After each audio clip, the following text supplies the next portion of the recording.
If one day you're asked to name which war from history best encapsulates the crane kick scene from Karate Kid, I'd suggest you pick this war. Or really talk to different people. These are some really weird conversations you're having.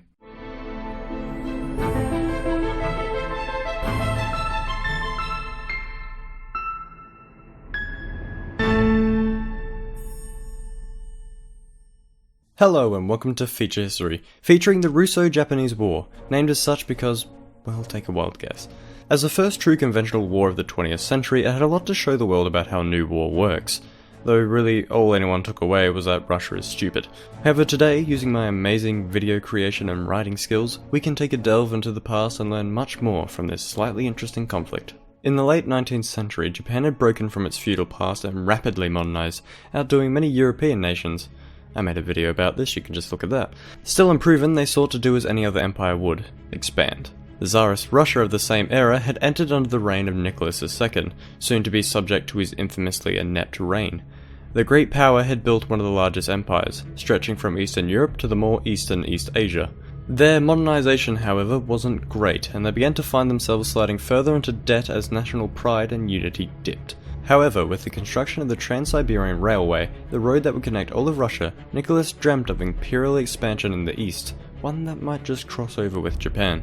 The 1890s saw the Qing and Japan butting heads over who had exclusive influence into Korea. The Qing challenged Japan, and it just so happened Japan was happy to show off, crushing them in the Sino-Japanese War.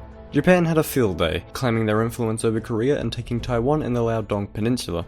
Germany, Russia and France stepped in to explain you can't just do that, forcing Japan to let go of the peninsula, much to its frustration. Japan's emperor, Meiji, realized Western powers were very intent on carving up the declining Middle Kingdom and sought to push Japan out of the picture. Japan would make friends in Britain for assistance. In 1897, Russia played their hand, leasing the warm water Port Arthur from the Qing. You see, Russia loves warm water ports, can't get enough of them. They also began building another railroad to connect to the really big railroad they were still building. You see, Russia also loves railroads. On the turn of the century, the Boxer Rebellion broke out in China, and everyone worth their salt pitched in some troops to the Eight-Nation Alliance that sought to put it down. Russia had a big army just sit on their railroad. They really didn't want anyone breaking it. When the rebellion passed, Russia's troops returned home. Wait, no, the exact opposite actually, they sent more troops in.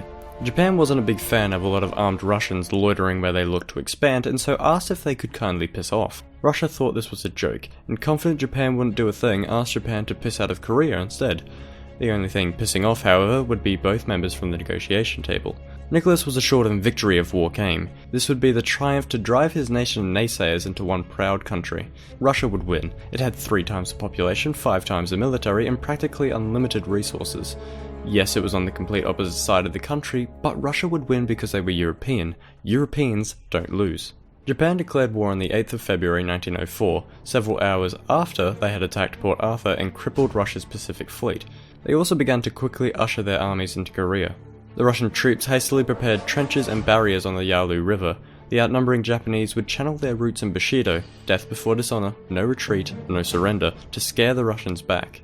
Once the Russians were behind the walls of Port Arthur, they could do nothing but wait as the stronghold was surrounded and besieged by the Japanese. The Tsar on the back foot had to find out how to reinforce his position. Land? Well, the railroad isn't finished. Sea? All the other fleets are in Europe. So they were going to do both of those. Reinforcements were ushered across the incomplete railroad, and the untrained Baltic fleet was directed to the Pacific Ocean. Before the fleet had even exited the Baltic Sea, they fired on British ships they thought were Japanese in the Baltic Sea. The British weren't having it and shut the Suez Canal to Russian ships, forcing the fleet to take one of the longest sea routes in the world. The Baltic fleet blundered its way across the African coast, managing to fire on themselves repeatedly, buying exotic pets that killed crew, and purchasing a snake that wouldn't let the captain near the mast. The rail troops finally arrived in 1905, shortly after Port Arthur surrendered. The Japanese began to strengthen their defences and went toe-to-toe against the outnumbering Russians in the largest pre-World War land battle, the Battle of Mukden. Yet again, the Japanese, thanks to their sentiment for sacrifice, repelled the superior Russian force. The battered Baltic fleet finally arrived in the Straits of Tsushima in May and were quickly and decisively crushed by the smaller Japanese fleet. Back in St. Petersburg, the people were sick of war and more generally everything and staged a revolt. The only fleet the Tsar had left to send to war mutinied, spelling doom for any comeback. It was deemed the Imperial Army must be turned on the revolution, and negotiations opened between the belligerents, concluding in the Treaty of Portsmouth on September 5, 1905. Russia would abandon its imperial ambitions in the area and recognise Japan's influence in the region, handing over the lease to Port Arthur and parts of Sakhalin Island. The war was certainly a shock to the international community who had watched it closely.